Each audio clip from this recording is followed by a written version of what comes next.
welcome back to the Not My Scene podcast, the podcast where we explore different scenes, communities, subcultures, and corners of the internet and tell you what we find. I am Kaya. And I'm Yarden. What is today's topic, Yarden? Okay, so today we're talking about roller coaster enthusiasts who sometimes are called or call themselves thuzies. So we might use either term. And what is that? What is the term thuzy? Like, what does that mean? Is that like enthusiast shortened? That was my I'm pretty assumption. sure, yeah. I mean, I just assumed that. I love the term because presumably you could put enthusiast after any hobby and then you could be called a thuzy, but roller coaster enthusiasts are like, no, that's us. We're the thuzies. Yeah, and I feel like when I was talking to some thuzies and just like communities, people would call themselves just enthusiasts. They'd be like, as an enthusiast, and it's like, an enthusiast of what? That's so funny. I did see some debate online amongst the roller coaster community about like the connotations with the term thuzy and if it's too elitist or if like if it takes itself too seriously. Oh, that's like funny. Some roller coaster enthusiasts don't associate. When I was talking to my two friends, Rachel and Caitlin, who they're the ones that actually introduced me to this world. They were warning me that not everyone, like it's possible not everyone would like to be referred to as a thuzy. They were saying it could be likened to calling someone a boomer, like okay boomer. Like it's not necessarily like inherently bad, but you have to know when to use it correctly. Okay, thuzy. So tell me about how you learned about thuzies from your friends. Yeah. So, I mean, obviously, we have known about roller coasters probably since we were small children. It's not a new concept. But I never really realized that it was something you could get so into, like that there was so much to it. And yeah, my friends Rachel and Caitlin, they really like, checking out different roller coasters. Like when they travel, they make a point to go to like the amusement park in whatever city they're visiting. So they'd kind of talk to me about it casually over the past few years that I've known them. And then a couple weeks ago, we were hanging out and they were telling me about this place they went to called Fun Spot America Atlanta. That's the full name. So cool. Which I ended up checking it out myself, so I'll talk about that later. But they were basically telling me how it's so interesting to go because it's basically just like in a big cement lot and just like a bunch of flat rides, and nothing crazy, some carnival games, and then one giant roller coaster that's really famous in the roller coaster enthusiast world, which is the Ari Force One. The Ari Force One? Yeah. And when I was definitely calling it the Air Force One. Like, I had a little bit of dyslexia when I was reading it because my brain filled in Air Force One, but it's Ari Force One. I think that's how you pronounce it. My question for you is, what is a flat ride? It's like, I don't know the technical definition. What I filled in based on context is like a ride that's low to the ground. And I think of like those rides that can kind of be transported from place to place at your like local fair that's around for just the weekend when they bring in those rides, and those will like all be flat rides. Like we grew up with Strawberry Festival, and back in the day they would bring in the flat rides. Yeah, the flat rides were huge. Okay, that makes sense. Yeah. So the Ari Force One. Ari Force One. Repeat after me. The Ari Force One. So they were saying like they went over the weekend, and it's funny because everyone there is either like families just there for the flat ride or hardcore thuzies. So it was just like all these thuzies in line for the Airy Force One, wearing their shirts from different theme parks and roller coasters. And it sounded like a total scene. And I was like, okay, this is perfect for the pod. This is exactly like a niche kind of community that we want to figure out what it's all about. Totally. No, that rocks. I love t-shirts to accompany your niche community. That's so cool.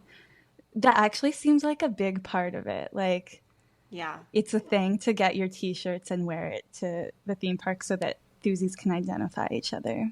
That is so cool. And then every once in a while, someone just like gets a cool retro theme park shirt at a thrift store and goes to Fun Spot Atlanta. What is the name? Fun Spot America Atlanta. Are there other Fun Spot Americas? I think there must be. Fun Spot America Atlanta, and then they get misidentified as a thuzie. Exactly. But yeah, I wanted to know, what is your background with roller coasters up until we started researching? Yeah, okay. Well, it's interesting. I had no idea that the thuzie community existed. I feel like I was pretty aware of the theme park. I don't know if that's the theme park enthusiast community or what you would call it, but I have a very close friend who is really into theme parks, like Disneyland and Universal. And that feels a bit broader to me. Like, I think, or I guess more like mainstream. I think I got more exposure to roller coasters in general as an adult through my friendship with Madison, who is really into amusement parks. So I've been to Disneyland twice with Madison and Universal Studios once with her. Universal Studios is a little bit different because they don't really have like big roller coasters in the same way. It seems to me like most of their rides are like you're in a box car in a room and there's like a gazillion screens and it's almost like lo-fi That's what VR. they call a dark ride. Yes, okay, yeah. So a dark ride. There are a lot of dark rides at Universal. But yeah, I think like as a plebe in the thuzie community, I enjoy roller coasters. I have to take Dramamine as an adult preventatively. I would say I'm a very type A thuzie, if I was to call I'm not a thuzie. I shouldn't claim. I'm not part of the community yet, unfortunately. But I think like the type A person in me really comes out in theme parks. Like I have learned from my friend that you can like really maximize your time on every single ride. Okay. So yeah. She's like super strategic. Like we get there at rope drop and then we like run to the biggest roller coaster that's going to have the biggest line and hit that like immediately. Wow. That's called a walk-on. And then I think something that changed for me as an adult also is I had never been at a theme park late, but when I go with my friend Madison, we're there for like the whole day. So like 7 a.m. until like whenever the park closes, which is sometimes like midnight. And wow. Yeah, it's hardcore. But it is such a beautiful flow state that you enter at the end of the day when like all of the families have cleared out and it's just like the hardcore people there. And you can just walk on to like any ride because most people have gone home. You can ride water rides with like no wait because people don't want to be wet with like dark, cold and like wet with dark opaque water at like 10 p.m. And I will also say as an adult, like having a Voodoo Ranger Hazy Imperial IPA and then getting on a roller coaster is like one of the closest feelings to pure bliss I've experienced. Really? Yeah. I know. Because I was actually like thinking that I wouldn't be able to drink at all and go on a roller coaster. It's definitely a fear. At California Adventure, which is like the companion park to Disneyland in Los Angeles, there's a ride called Guardians of the Galaxy, which is like based on Guardians of the Galaxy. And it used to be where Tower of Terror was, but they've like revamped it. So now you have Bradley Cooper voicing a raccoon narrating you through this theme park ride. Oh my God. And Madison has this like beautiful routine where you get a hazy IPA, drink, like chug it in the line because it does always have really long lines, and then go on the ride. And there's a ton of music on the ride, which makes it really fun too. So I think like alcohol and music on a roller coaster really, really does it for me. But I should say for the true roller coaster heads listening, Guardians is not a roller coaster, so don't worry. Wait, what is it? Is it a dark ride? It's not a dark. Well, there is a screen, but I don't think I would call it a dark ride. It's like a elevator. Well, it's supposed to be like an elevator shaft. So you like go all the way up the elevator, and then you kind of free fall drop multiple times and like shoot back up. So you're just in one like vertical column the whole time. But you're like loose in the elevator. No, no. You're not. Yeah. I was imagining like, like when you go in an elevator and you like jump while it's going down. Yeah, so we put like 50 adults and kids in a normal elevator and then kind of let it free fall and have everyone jump at the last second. And a hazy IPA makes it really fun. I would try that if it was just like 3 adults. No, yeah, you're like sitting down. Okay, so it's a drop tower. Yes, it's a drop tower. I didn't know the term, but that's what it is. Okay, Thuzy. Okay, so why didn't you just say so? It's a drop tower. Why all the fluff? Just call it what it is. Call a spade a spade. It's a drop tower. Yeah. Okay, so I mean, but hearing about your experience, I'm not gonna lie, like it sounds like some Thuzy behavior. Not necessarily like roller coaster enthusiast, but definitely like hardcore like theme park maximizing. There's definitely like a lot of overlap between what you described and like the the habits of a Thuzy. That's really good to hear. So you can relate. I can relate. I will say that one other thing I want to share as far as my prior Thuzy experience is growing up, I had such a deep-seated fear. I like thought I had heard a story at some point about a woman who went on a roller coaster, and it was like a wooden crickety one, and her neck cracked at one point, but she was fine. Like it just like cracked, but it was fine. Almost like a good, like, oh, I cracked my neck. But then 4 hours later, she dropped dead. And I like always think about that when I'm on roller coasters. I feel like I don't believe it, but yeah, no, I tried to see if I could verify this story in advance of the podcast, and I had to Google some really scary things like drop dead, cricket neck, roller coaster death, but I couldn't find any evidence. So I go don't think to it's the dark web for that. Yeah. All right, let me hear about your experience. Yeah, we could start with what we both saw online, if you want, and then go into the in-person. Sure. Sounds great. And maybe before we go further in, do we want to define some terms for the listeners? Oh my gosh, yes. Okay, so I have prepared a list. Something interesting about the Thuzy community is it's a pretty, like, at least to me as a lay person, there's a lot of technical jargon that I'm seeing thrown around on these forums. So I prepared a list of some terms that I thought we could play a little game where I will read the term to you and then you can give your best guess of what the term means and then we can define it. Okay, let's do Sound it. good? I don't think I'm going to know right. many of these. This is like the Rice Purity test. If you can define more than 10 terms, you're a mature Thuzy. You're a floozy Thuzy. Starting out, first term. Valleying. Okay, I think I know this one. This is when you're kind of between hills on a roller coaster and it's sort of flat between, right? Mm-hmm. Very, very close.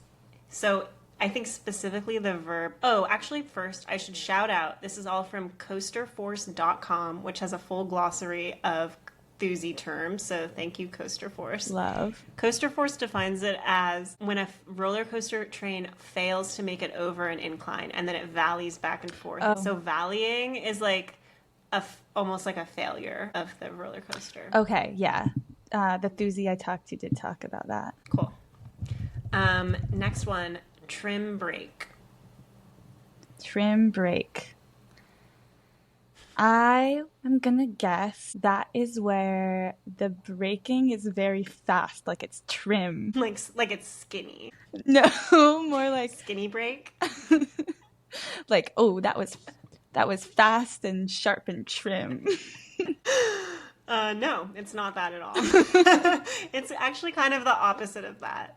All right. So trim brakes Are brakes positioned somewhere on the track to slow the train down, but it does not function as a block brake, which would be like a full brake. So trim brakes are added to coasters after they're built to control unexpected or overbearing forces and speed. Whoa. Seems like they want the overbearing forces from what I've seen and heard. Yeah, so something interesting about trim brakes I saw online is I guess when enthusiasts are like doing their research on roller coasters to check out, one of the first things that some enthusiasts say they do is they'll look at the existence of trim brakes on the roller coaster blueprints, and that's like an indication for them of whether or not things are getting tamped down. So it's kind of something to avoid if you see a lot of trim brakes. Honestly, I'm not sure if it's like if I see a lot of trim brakes, I should avoid that, or maybe that's also an indication that like this roller coaster is so out of control that we have to like trim it down in certain places. So I feel like it could go either way. Yeah. All right. ERT. ERT. Energy. Rotation. Turns. And like what context would energy rotation terms be it's like used in? Do you like that coaster? I don't know. Does it have good ERT? And then you would say, oh, it has pretty good E, but it has pretty bad T. Not very many T's. Sure, yeah. Okay, so close. It's exclusive ride time. Not close at all. And so that's basically a period of time where members of a group have exclusive use of a roller coaster. It's also referred to as ERS because you can have an exclusive ride session. Oh. But I think this is something that enthusiasts will seek out because if you're part of like a group or an event, you could maybe get some exclusive ride time on a particular coaster that might otherwise have long lines. Nice. Okay, next term. Bents. Can you spell that? Bents. B-E-N-T-S. Oh. Bents. Okay. This is kind of like I can use it in a sentence. Oh yeah, go. This is the thing of when you get off the roller coaster and your legs are kind of wobbly and you're like, I've got the bends. I think that's like a diving thing. Getting the bends. Yeah, so this is the vertical wood beams on a wooden roller coaster support structure. I don't think it's as cool as my thing. No, I think the bents you were talking about already exist, but it was way cooler the way you said it. Okay, this is a phrase. Cred in a shed. Cred in a shed. Okay, well, I know what credits are. And basically, credits are, have I ridden this roller coaster? That's one credit. So every single different roller coaster you ride, that's how many credits you have. Okay, so cred in a shed, I'm really stumped on this one. A cred in a shed is a term for getting credits at an indoor roller coaster. That lacks any type of theme or visual effects. What is an indoor roller coaster? I'm wondering if that's like, maybe it's like, have you been on Space Mountain at Disneyland before? Well, maybe, I don't remember. Space Mountain is like, you could call it a dark ride in the sense that it's like pitch black. Yeah, but it's not screens. It's like kind of like a simulation. Like you're not really going all over the place, but it makes you feel like it.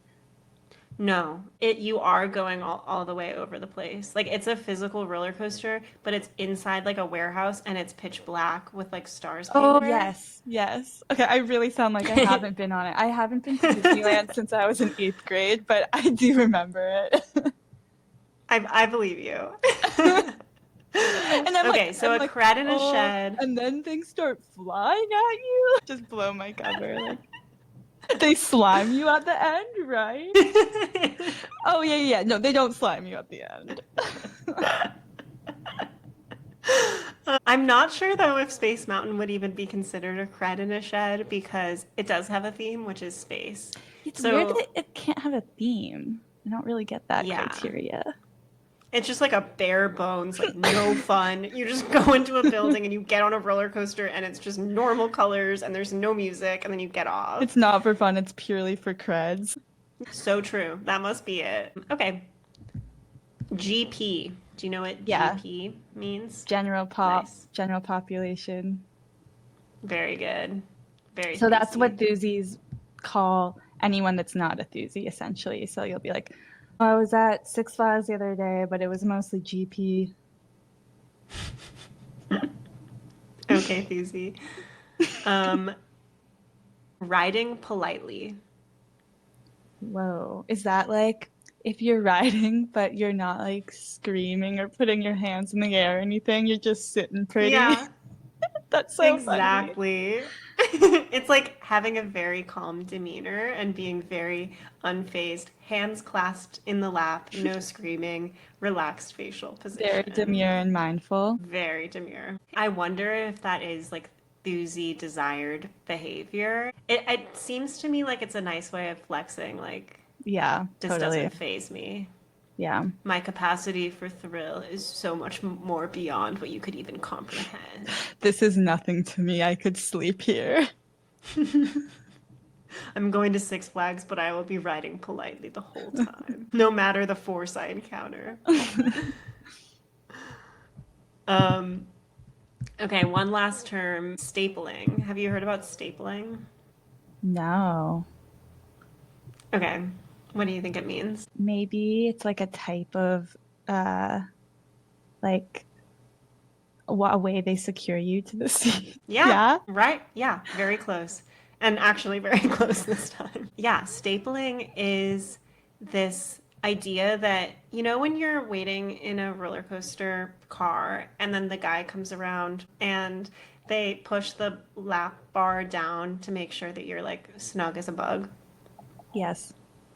Okay, so for me, that's something I really appreciate because when Oh I'm on a yeah. roller coaster, like I'm like actively trying to get my bar down to like the next click so that I'm like uncomfortably pressed in there and very secure. Yeah. But in the Thusi community, some people who are really like seeking airtime as a particular source of thrill, which is, you know, when you're going on a roller coaster and then you kind of fly out of your seat for a second, people will try to avoid what they call in a derogatory manner stapling, which is basically like Oh, trying to prevent the guy from pushing your lap bar down very much so that you have max space to experience airtime during the ride. And I guess on some of these rides, like the way that they're oriented, if you're a real thuzy and you're paying attention, you can like see the ride operator's screen and you can see like, so they'll basically like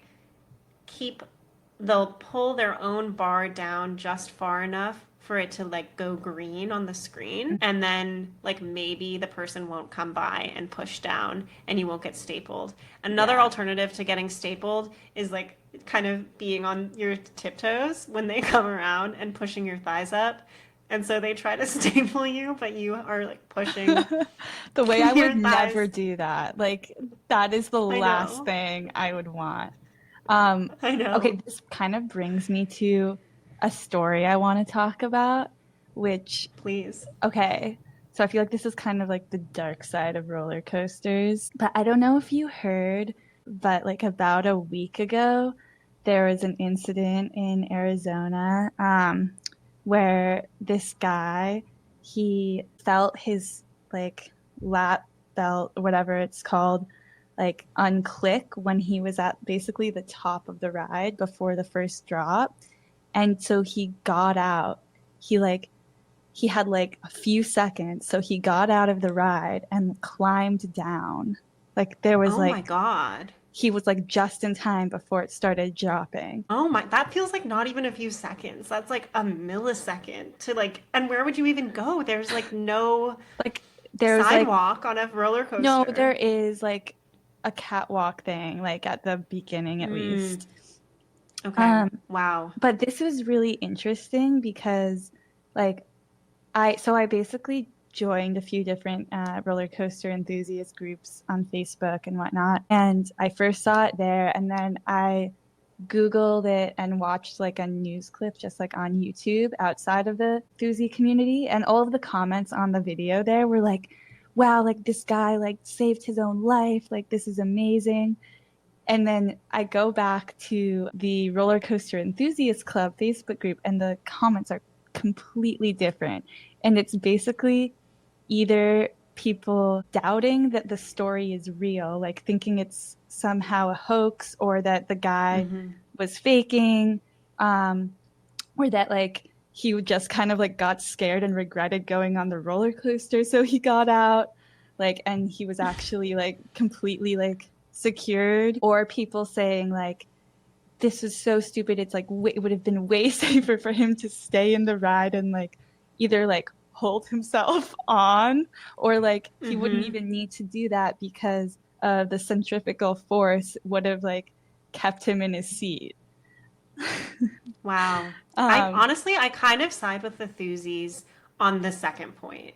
I feel like it seems dangerous to me to try to get out. And I do feel like there are very few moments in a roller coaster ride where you're like, your lap bar is actually holding you in. And I feel like I could just like cling on to it as hard as I could.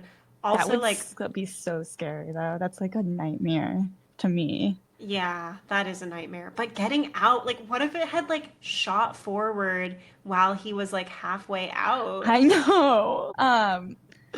Yeah, and then I guess the centrifugal force does keep you in, except for when there's like significant airtime. And that's when they call it negative G's, like when you're like out of your seat. So I want to read some of the comments actually, because they're kind of funny. Like this person said, "This sounds like the best coaster ride ever. Want to talk about being terrified, LMAO." And then there was a lot of people like sharing like, "This happened to my brother or me, and like I held him in." Oh my God. Yeah. And you're still doing this? Like, if that happened to a loved one or myself, I would never get on a roller coaster. Oh my God, again. I know. Let's see what else. Oh yeah, this one's a really funny thread. This one person said, "I would have wrote it out. G-forces push you into the seat during the loops." Someone else said, "Negative G-forces pull you out of the seat. Airtime." Someone responded to that, "There are no airtime hills on it. It's a couple loops and a helix." Someone else said, "You think this POS Hopkins ride has airtime? Haha, cute." So basically everyone's like dunking on this ride, being like, he would have been completely fine because this roller coaster sucks and has no airtime. That's so funny. This whole news story is a plant by the Hopkins engineers to try to get people to get Thuzies to come to the park and have a near-death experience. Yeah. Watch the POV of that coaster. It's all positive G's. He would have been just fine. I watched a POV too. If he would just hold or keep his arms pressed against the side of his car, I think he would have been fine. Oh my gosh, like stiff arm against the sides. The coaster also doesn't go very fast, so it's not like he would have been ejected. Now, if this was Airy Force 1, then yeah, the outer bank turn on that would launch him into the Ferris wheel. No way. Airy Force 1 shout out on the Facebook group. That is so cool. A lot of shout outs for Airy Force 1. It's famous, like I said. People will travel from far away to go on it and like literally marathon it all day, which is just where you keep getting on over and over. Wow. Do you know, in a situation where there's not a line, I don't know if you experienced this at Fun Spot, but if there's no line and people are marathoning, like, can you just stay on, or do you have to get off? Yes, that's exactly what I observed. Do you want to tell me more about your broader experience at Fun Spot? I'm dying to know. Okay, sure. Well, let me first talk about my Six Flags experience, because I think it's important context for what brought me to Fun Spot America Atlanta on a Monday night. So I first went to Six Flags over Georgia, a couple weeks ago with my two friends, because we had already decided to do this episode and I wanted to ride some coasters and meet some Thuzies, so that was the mission. It was a super fun day. I also got to talk to Rachel and Caitlin more about their roller coaster experience.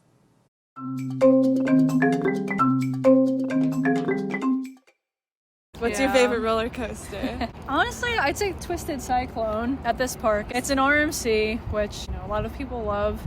It's a really small one, so I feel like it's underrated because of its size. But since it's at our home park, we just know the layout so well, and I know when every single twist and turn is going to happen, and since I'm so comfortable with it, it's just something I look forward to every time. I'm back home. I think my favorite one ever is maybe Shambhala in Spain, because that one was huge, it's fast, it's exciting, it's very smooth. The layout was beautiful there. It was just over water, and you see the mountains in the background. And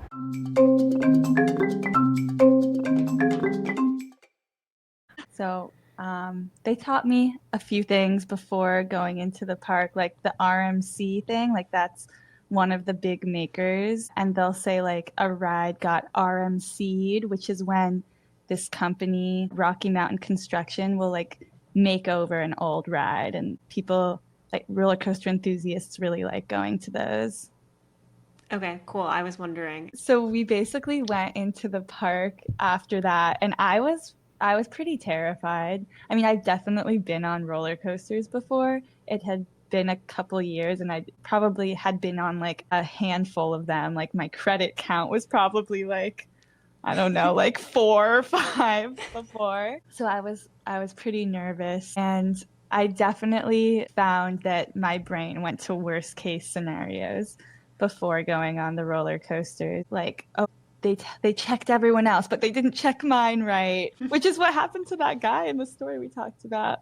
Or like, yeah. I was like Rachel and Caitlin, they were well equipped. They had like sunglasses with the gaiters, like they were like, so they could like have them secure. And I was like, well, shit, like I can't, gaiters, what's the word? Yeah, gaiters, I think. That's the word? Okay. Yeah, we'll just go with gaiters. People know what I'm talking about. The strings. The bents. We've got the bents. But like I obviously didn't have, or not obviously, I didn't have that. And you obviously didn't have the gaiters. And I was like, well, my eyes are going to be exposed. What if like bees fly into my mouth and eyes? Like it's like literally just any bad thing like I could think of was going to happen. That's so funny because I think about roller coasters as like so separate from the rest of the natural world. Like they're really not a natural thing. So yeah. I had not been thinking about animal exposure on roller coasters, but I did see a photo online, which we can post on the Instagram, of a duck that got stuck on a roller coaster car and rode a whole roller coaster like pinned to someone like in between the seat and did the whole thing. So oh my God, that's crazy. I wonder like what that did to the duck. It increased the duck's credit by 1. That's so funny. Yeah. So did you do the Twisted Cyclone? Yeah, and I'd actually done that one before, and that probably was my favorite of the ones we did. So I went on, I think 4 roller coasters plus a kiddie roller coaster when I was there, which definitely was beyond my body's capacity. Like I was like, I feel ill. Did you take Dramamine or do any motion sickness preventative No, I probably measures? Should have. Yeah, but the first real coaster we did of the day was the Superman, which is where you're on you're like flying, like you're on your stomach. So that was cool, but also scary. And while we were waiting in line for the Superman, that's where I witnessed my first group of Thuzies. So I was very excited about that. It was like so clear that they were Thuzies. They were all 3. Well, first I only noticed one of them because he was like turned around and facing us and talking to the other 2. And he was talking about different parks and these 2 really big theme park companies that recently merged. It's Six Flags and another one. What's the other one? Cedar Fair. Six Flags and Cedar Fair are the 2 chains that just merged. And so he was talking about that, and he was wearing like a roller coaster shirt. I didn't notice until a little bit later that the other 2 also were. So basically but I was also kind of hard to hear him because we were literally like right next to the roller coaster. Like there wasn't really much of a line at all. So it was basically just them in front of us and then us. And unfortunately, I didn't realize how rare they would be at Six Flags, at least on that particular day.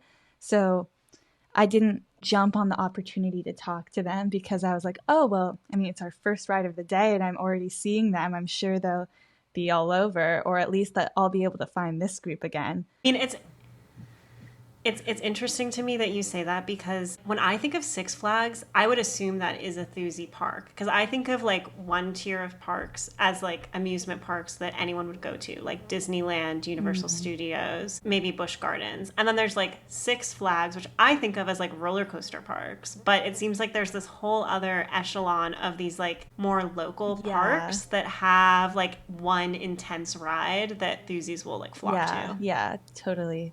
And I do think it seemed like on another day it might be more Thuzy heavy, but they had just started their whole holiday experience as well. So there was like fake snow and like little Christmas shows and all of that kind of stuff. So that brought in a lot of GP, if you know what I mean. Yeah. So it was basically a lot of families. And the whole time we were at the park, I was looking out for that group, and I was looking out for other Thuzies, and pretty much any time like I saw like an adult or a couple of adults that like weren't with any kids and weren't wearing Christmas sweaters or something, I would be like, do you think those are Thuzies? And Caitlin would be like, no, that's not a Thuzy. How could she tell? That's what I asked, and she said it was just a vibe. I was getting kind of desperate towards the end of the day, which is when we eventually went on the Twisted Cyclone, which is Caitlin's favorite ride. And I was like, okay, I don't think I can take much more roller coasters. So I'm like really just hunting here. I'm not here for pleasure. I'm just here for business. Just scanning for someone riding politely. Yeah. And like something that some Thuzies will do is they have like a particular spot in the ride they know is going to be the fastest. So they'll either aim for like the first seat or the back. And so I was looking at some folks there, and I had like my eye on one couple. But then after the ride, like Rachel and Caitlin were like, yeah, those aren't Thuzies, because I heard the guy say to the girl, oh, it was cool how our butt got in the air, which if they were Thuzies, they would have said airtime. Yeah. I love that the outcome of this podcast is that hopefully our listeners can go and pretend to be Thuzies at theme parks, or maybe they are Thuzies already, but like we're teaching you the terminology so that Rachel will not be able to spot you in the wild as GP. That's so funny.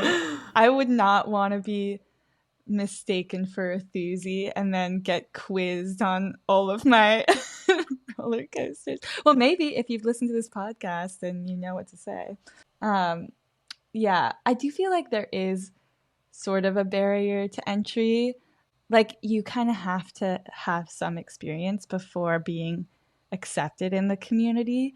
Like I tried to join a Facebook group called Coaster Gaze, and I don't think they've accepted me yet. They had all these questions to get in, like, how many credits do you have? What's your favorite roller coaster? And I fear my answers were not up to par. How many credits did you say you had? I probably said like 5. I was just being honest. And what's your favorite coaster? I think I said Twisted Cyclone. Damn. That one was nice too because it was at sunset, so it was beautiful. That's so nice. That sounds beautiful. I saw a lot of photos on the Reddit of just like beautiful roller coaster photography, like the top of a roller coaster peeking through this clouds, or like sunset on a roller coaster. Yeah, it was really pretty. Like some of the roller coasters had like amazing views of like the fall foliage. I was like, it's nice to be up here for a second, and then we start dropping. The guy who got out just wanted a longer view. He like didn't climb down. He just like stood up there. So I was kind of discouraged after the day, although it definitely was good to get some credits to my name. For sure. But then I was even more determined to go to Fun Spot, which I'd already been told is like a Thuzy spot. And then I had some urgency with it as well, because they might not always be running when it's super cold out because of the hydraulic system that they use. Okay, wait, we gotta break this down, because I've seen talk about the temperature restrictions. I don't understand, like that freaks me out that a roller coaster could stop functioning in cold weather. But I don't think that it's like, oh, it stops functioning, so it's gonna eject you. It just, I guess maybe it would get Okay, true. stuck, which still seems pretty shitty. But I don't know. Also, apparently that's a thing that Thuzies covet, is like the experience of getting stuck. Yeah, this is something I heard a little bit about through my friend Madison, who loves theme parks. Like, having a walk-off experience is definitely coveted on rides. And I think part of that is because then, like, especially at like a ride like a Disneyland ride, you know, there's like so much decor and like effects and animatronics, and then you get to like get off and walk through, which, like, okay, I'm picturing that, you know, the video of the guy who like totally lost it on the Small World ride and was like running around on shrooms. This happened like a few years ago. This guy like got out and was like King Konging through the Small World I feel like building. in Small World you could just get out whenever. Yeah. But yeah, I guess if it's like stuck, you're allowed to. That is really scary to me for some reason. Like, I do not want my arms or legs outside of the vehicle on a ride at any time. Do you put your arms in the air when you're on a roller coaster? I do, but sometimes I'll kind of retract them when I feel like I'm going under something that could rip my arms off, even though I'm sure it's safe. No, that's also part of it, is like, I was like, I really don't like the part of the ride where they make you feel like you're gonna hit another part. I think those are called head choppers and foot choppers are the two. But that's like part of it. Like, yeah. that's part of the thrill.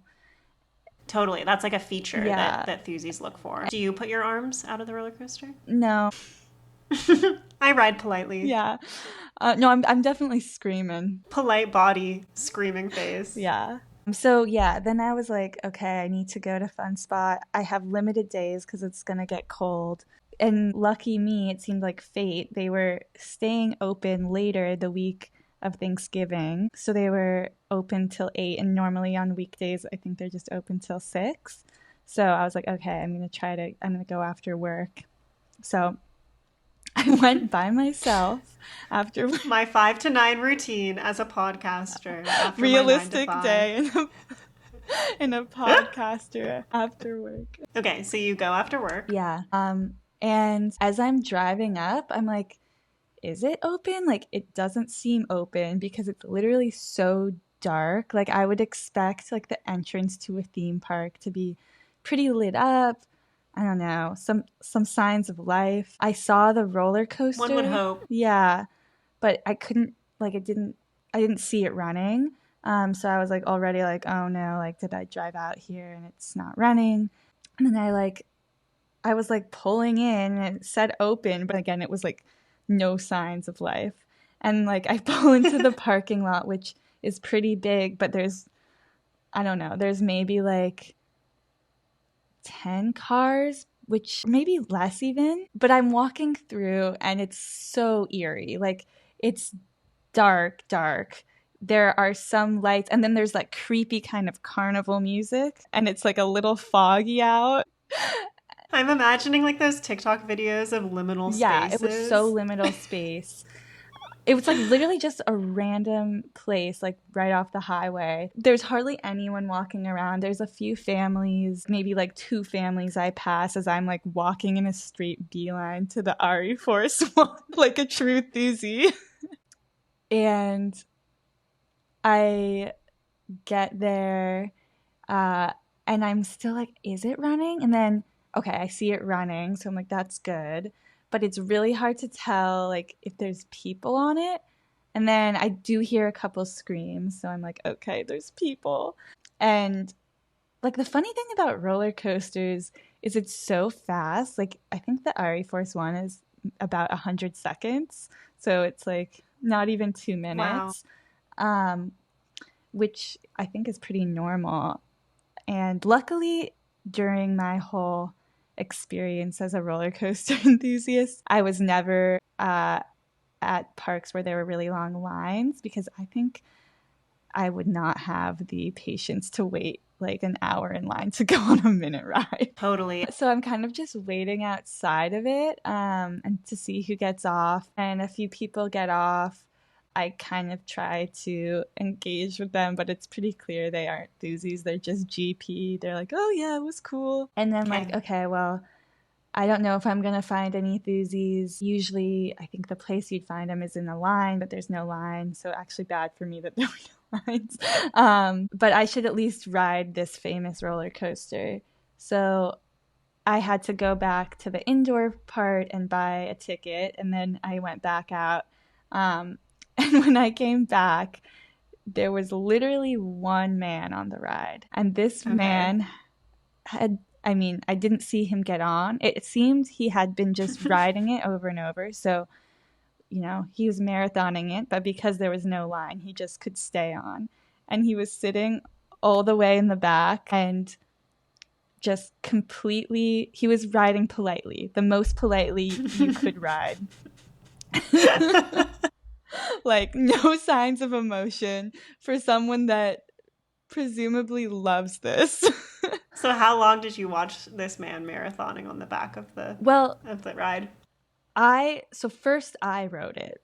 Okay. And so I got on like in the middle of the ride, like the middle section.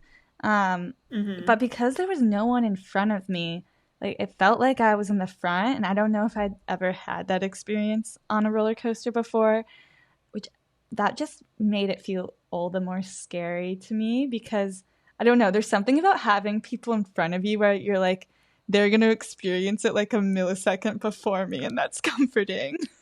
Yeah, or if we all die, like at least we're all dying together in community. But it was felt so weird because it was just me and him, and it's like I'm the only one screaming. Like I have no solidarity in this. This man is just like, he's probably like, who's this freak riding alone? Screaming. Oh my gosh. But literally, it was so scary because, I mean, it was dark out and the ride is not really lit up. Like, it was so dark and we're like inching up the big hill. And I'm like literally like having to say to myself over and over and over again, like, you're okay. Like, you're okay. It's going to be okay. Because I'm dreading the drop so much. Was Ari Force 1 bigger than anything you had done at Six Flags? It must have been, yeah. I don't know. Some Thuzy's gonna come for me in the comments and correct me, but come for us. I mean, it's getting more play on these Facebook pages than any of the Six Flags rides. I think there's definitely more negative G's. I'm picturing you like inching up the hill and like craning your neck to look back around at the only other human being on the ride, and he's just giving you nothing, riding politely. No, I was way too scared to look behind me. I was both afraid of the ride and afraid of him. Yeah, so I was kind of freaking out. But that also was kind of the moment that I got roller coasters, because I was like, it's like that feeling of like you have no control in it. Like there's nothing you can do. You decided to get on, and unless you're that guy who unbuckled himself, like you're not getting off, you're not stopping the ride, like it's going. And like unless you're that one man who took matters into his own hands for the first time ever on a roller coaster. And like once, I think it's so scary like when you're going up the first hill, but after like the first drop, it's kind of like wee, like now I'm just like having fun for 70 more seconds. Okay, so you get off the roller coaster. Yeah. How does your body feel physically? Good, yeah. My body is good after one ride. Okay, cool. My body is made for one ride. Mind you, this is the day after I went to Six Flags.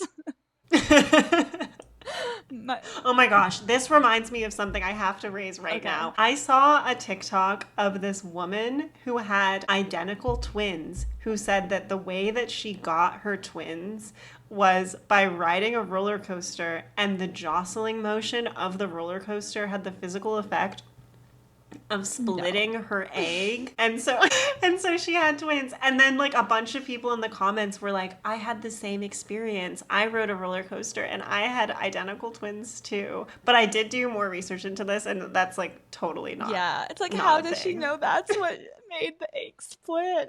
And I'm imagining like animated science of the egg just like perfectly splitting as the roller coaster had like the negative G's split the egg just straight down the middle. My roller coaster twins. It's crazy to think that like a roller coaster could create a whole nother human. Like there was gonna be one, and now there's a whole person because of a roller coaster. Impregnated by the coaster when the negative G's are so good. That's a 10 on the Thuzy Rice Purity score. Yeah. Immaculate Conception on the Ari Force One. Yeah, actually, that's what I wanted to tell you. So I am pregnant now. Okay. Okay, so your body felt normal. Yeah, felt but- good. Like, I had been, when I saw the guy on, I was like, okay, well, I can probably talk to him after. But I got off, and he stayed on. And he stayed on, and he stayed on. And he kept going. And I stood outside of the exit for a little while. I called you. But I'm realizing there's basically no one around. Like, this is literally the worst scenario to try and talk to a man who I don't know. And this is not an indictment of the roller coaster enthusiast community. This is just an indictment of like being a woman. Like A woman in podcasting. a woman in media.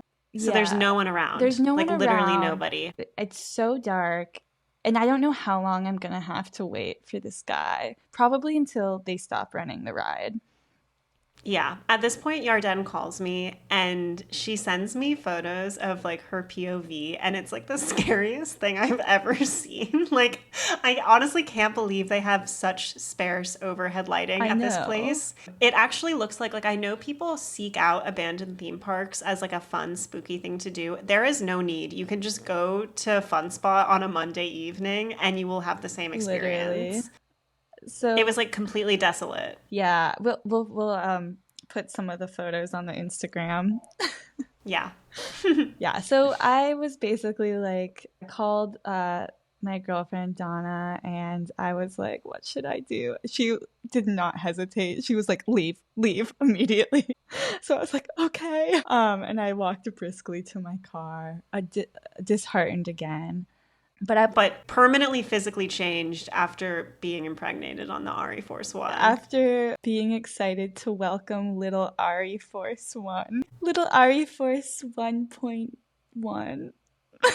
So your no, the dad is Ari Force One. I don't And know he's why named after I his started, father. like, the versioning like that. Like, he's not 2.0, he's 1.1. So, yeah, I left dejected but changed and still determined to talk to a Thuzy. So how long do you think this guy was? I mean, it sounds like he was a Thuzy. How long do you think Yeah. he was marathoning this roller coaster for? I have no idea. I mean, he could have gotten there after work like me, so maybe it was just a couple hours. Maybe it was all day. I think it was open Wow. from noon to 8, so it could have been 8 hours. Wow. But the whole time that you were watching Ari Force One, he was on it. Yeah, That's awesome. yeah. Imagine like being capable of that physically. I know. And like, I'm kind of like, this is so, like, my brain is messed up, but I'm like, wow, he was not on his phone that whole time. Like, literally just That's sitting, beautiful. sitting, enjoying the moment. Screen time down 80% whenever you go to Fun Spot. Yeah. I mean, I'm so curious. Like, I'm sure that the more that you ride these rides, your capacity for thrill increases. And in some ways, I would think that the ride gets like less thrilling. But I'm also not sure on some of these because it feels like it's just like an instinctual human response. Like the roller coaster is triggering these like gut dropping feelings and Yeah. like airtime. And I don't know if that can like get old. And maybe not if this person is marathoning it all day. Like, it's literally trying to simulate like falling to your death, like something you would never experience in real life without dying if it weren't for these inventions. Yeah, yeah. I'm so curious, like, if, like, how numb you could get as a thuzy. But honestly, it seems like you can't. Like, I think if people are, like, chasing this and going after different credits and riding these roller coasters over and over, it almost feels like a hack where it's like we found this way to trigger your, like, adrenaline and nervous system every single time because it's just, like, so physical. Yeah. Where people are just going to keep getting that same thrill, which is pretty cool. Yeah, it is cool that, I don't know, I feel like with other kind of thrill addictions, I don't know if you would call it that, but like it could get to a dangerous point, but it doesn't seem like there's any real danger. Like they don't make roller coasters that are gonna kill you. So Totally. it's like the worst you can do is just like marathon something all day. And like, does that really have any bad impact? Right. Yeah. Immediately, New Moon comes to mind for me. Bella seeking thrills to chase away her feelings of sorrow that Edward is gone. Riding but like the motorcycle. yeah, and literally like this is so much safer than riding the motorcycle. If you can just marathon roller coasters, like I would so much rather my child Ari Force 1.1 ride roller coasters all day than go skydiving or ride a motorcycle. Totally. So it does seem like kind of a safe outlet for these adrenaline junkies. Yeah, absolutely. So I was still determined to talk to a Thuzy, so I posted in one of the Facebook groups, and I did get a few responses, and I was lucky enough to talk to this Thuzy, Brian, and he was great. So we'll put in some of the interview.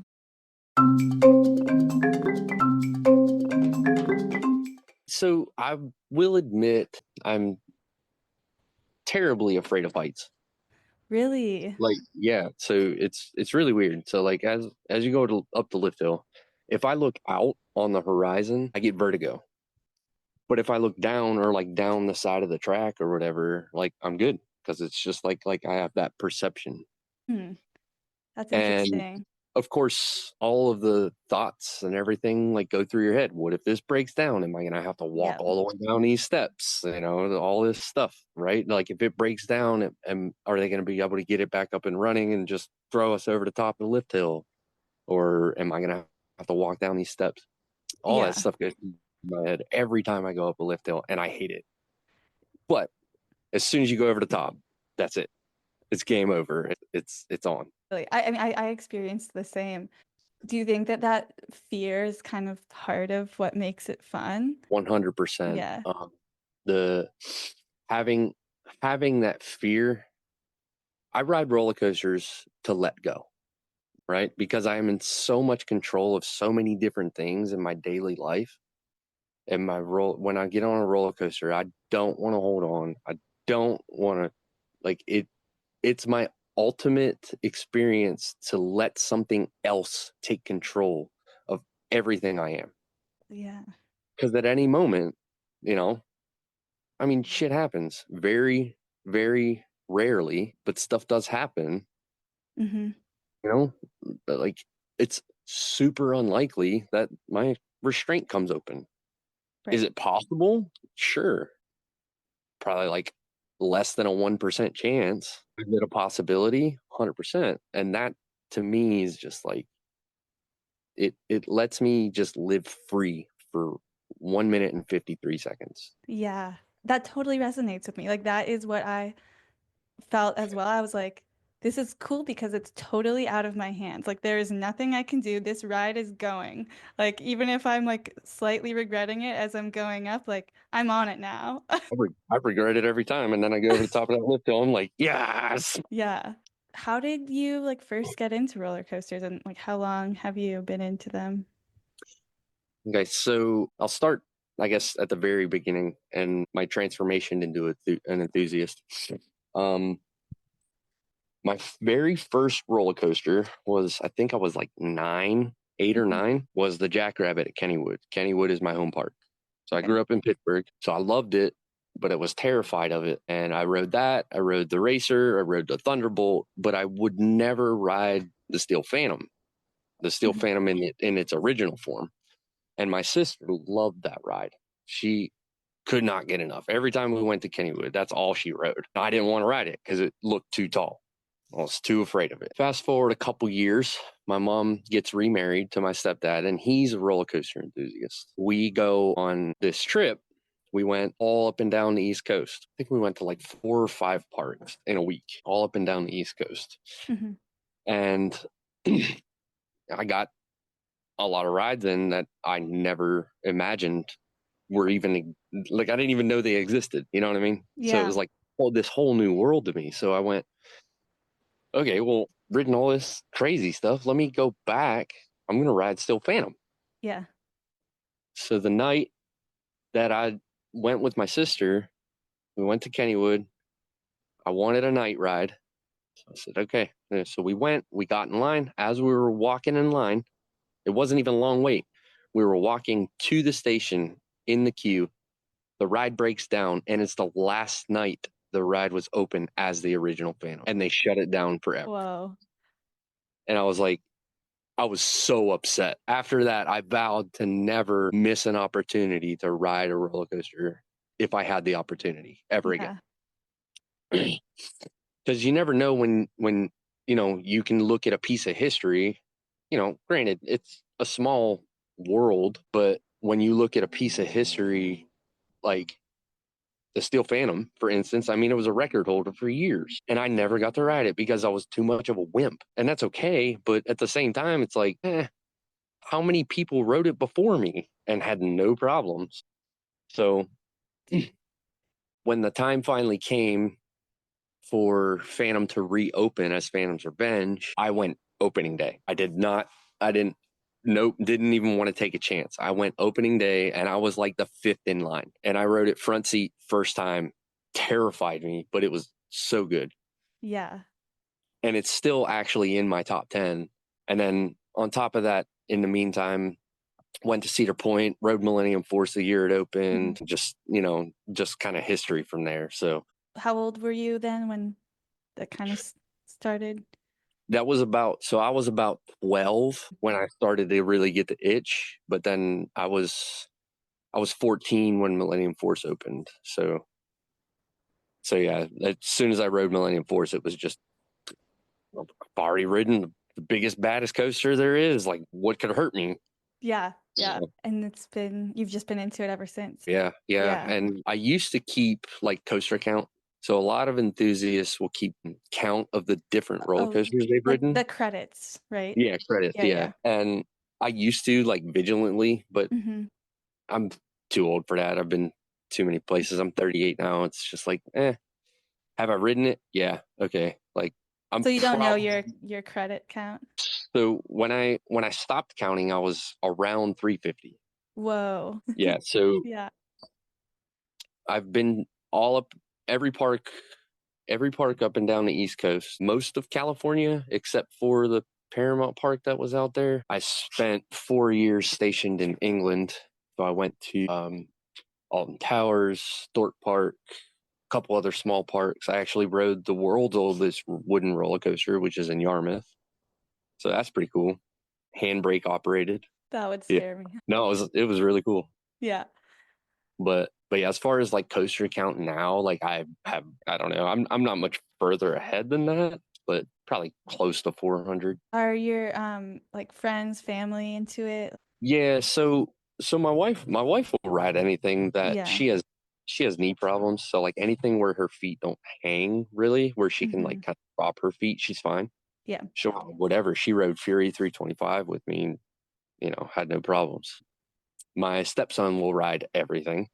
Nice. And my stepdaughter, we're working on that. But my stepson and we just got back from Disney this past Friday. We had kind of a free day. He and we shipped off, went to Busch Gardens, Tampa, did all the roller coasters we could there in the morning and left there and went to SeaWorld that night and did all the coasters we could at SeaWorld in Orlando all in one day. Wow. That's a big day. What about, have you like met anyone either online or in real life, like from roller coasters? Yeah, I mean, kinda. I haven't necessarily like gotten with like a group to like Yeah. on page or whatever to like go around and ride roller coasters. But funny enough, when we got to SeaWorld, we were waiting in line for a roller coaster, and there was this guy just by himself, and he rode with us. It was a four-seater across. He rode with us, and as we're getting off, I asked him, I was like, "Are you by yourself?" He's like, "Yeah." I was like, "You want to ride with us?" And he rode with us all day. Aw. Yeah. So for a few hours, we got to know a complete random stranger. So what I do in situations like that, I'll get a ride photo of if I just randomly meet up with somebody. Huh. Other than that, back in the day when I used to go around with my stepdad, we used to do ACE events. Are you familiar I'm with? not.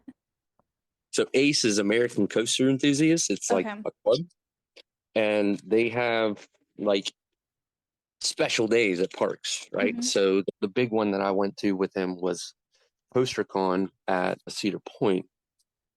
Cool. And what's cool about that is for ACE events, a lot of times, a lot of parks will like open the park early for ACers only. Mhm. Like they opened the gates for us at 6 a.m. and we didn't have to leave as ACers until 1 a.m. So it was literally like all the way through. But what's cool about that trip, and you can look this article up. So that night, the Gemini, the racing coaster there, it almost didn't make the hill. So it Mhm. went down the first hill, hit the trim brakes engaged for some reason, and it almost didn't make the hill. And it went around that first turn like super slow, and I was on it.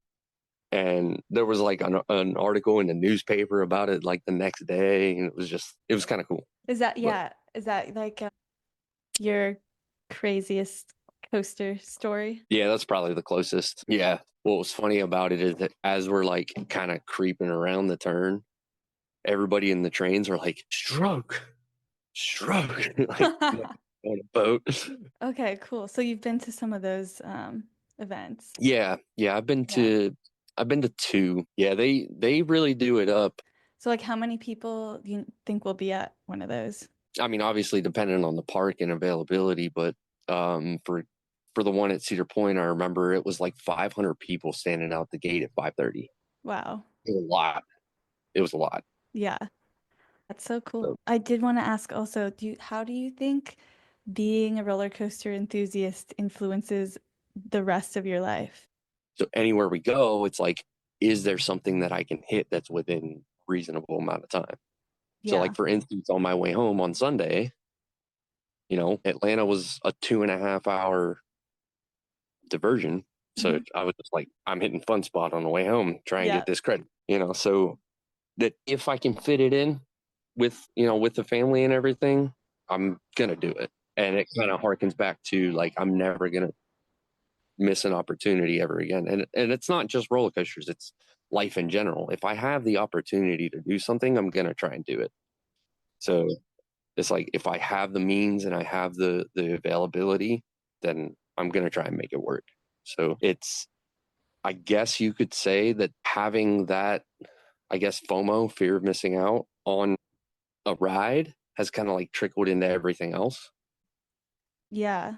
Like it propels you to do things when you have the opportunity. Yeah, for sure. And I mean, I consider it in a sense healthy, Yeah. right? Like because I mean, for instance, if I'm traveling through Spain on my way home from a deployment, when am I going to get the opportunity to be in Spain again? Right. Probably rare. So let me go do what I can while I'm in Spain. Yeah, You know? totally. That's awesome. Thank you so much, Brian. I really appreciate it.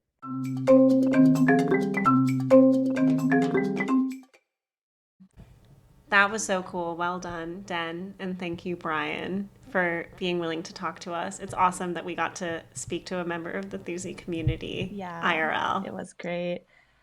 I thought it was so, yeah, I mean, I thought a lot of what he said was interesting, but like similar to Rachel and Caitlin, he was also afraid of roller coasters before. And it seems like he's still kind of afraid. And like that's part of it is like doing things you're afraid of. Yeah, it's funny to me because I'm like, I would never think about being scared of walking down steps as my fear on a roller coaster. Like, my fear is that I'm going to get like catapulted or like beheaded. Yeah. But he has like the realistic Thusi fear, which is like, we're safe on the ride. the scariest thing that could happen really is that you'd have to like climb down these scary steps. Yeah, I know. That is also the least of my worries. And I also really resonated with like the letting go thing, and I kind of talked about that with the RE Force one, but like I don't know, I guess compared to other things, like the thing that I kept comparing to was like skiing, where because it's also like kind of like wee, but with skiing like you are controlling it, which makes it scary because you could like really injure yourself. But in the roller coaster, like it's literally like Jesus take the wheel. Like I am just here for the ride, and like it's totally out of my hands, which is something that he talked about really liking because of the control he has in other parts of his life. Yeah, totally. It's interesting. Like, this kind of brings me back to the different ways that you can be positioned in a roller coaster, too, because I actually feel like sitting in a roller coaster feels like natural and right and safe. And you're just like in this little thing and you're going to be taken on a ride and you're sitting in your little box.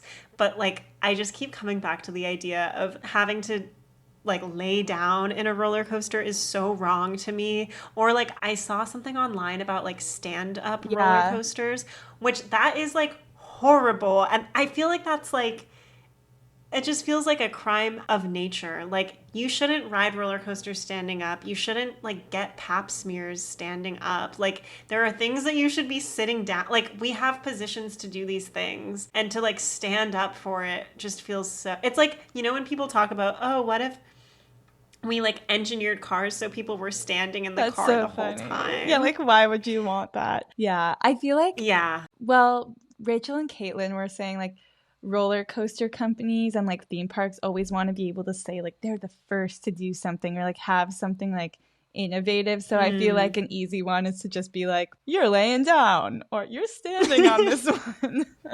You're in the splits. You're hitting the whoa in this one. They staple you in the whoa. One thing that I thought was so interesting about Brian's story, I mean, he has such a sweet origin story of like engaging with roller coasters with his family and going with his sister, and then later I think going with his dad, and now like going with his wife and his stepkid. And I do think that's something cool about the Thusi community. I think of roller coasters as so physically taxing, but they are like pretty accessible if an adult is down. Like you have to be down and you probably have to take Dramamine at a certain point, but it is like a cool thing that generations can do together, and people aren't getting like teched out of staying in the community, you know? Yeah, I saw a clip on one of the Facebook groups recently of like a woman in her 70s, maybe 80s actually, who was, I guess, a Thusi, and she works at Dollywood, and she was talking about how much she loves to ride the roller coasters there. That's so fun. I didn't know they had roller coasters at Dollywood. Yeah, it actually seems like mostly rides.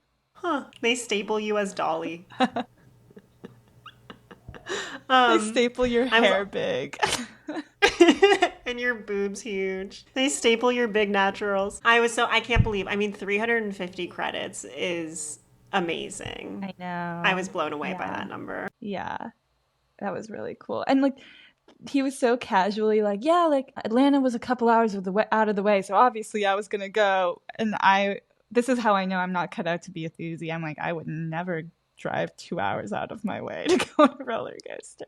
Yeah, it's interesting, like people like hearing about him like road trip to go to parks, and hearing Rachel and Caitlin talk about doing a roller coaster in Spain. Like I like the idea that it's like something that you can structure your vacations around. Totally. It's kind of like people will do that Pokemon, with like golf or something, but it's cool. Have a destination. Okay, another fun fact that I've pulled out of Brian's information. So he was talking about how Kennywood was like his, I guess, home park growing up. And I looked up Kennywood, and it opened in 1898. Whoa.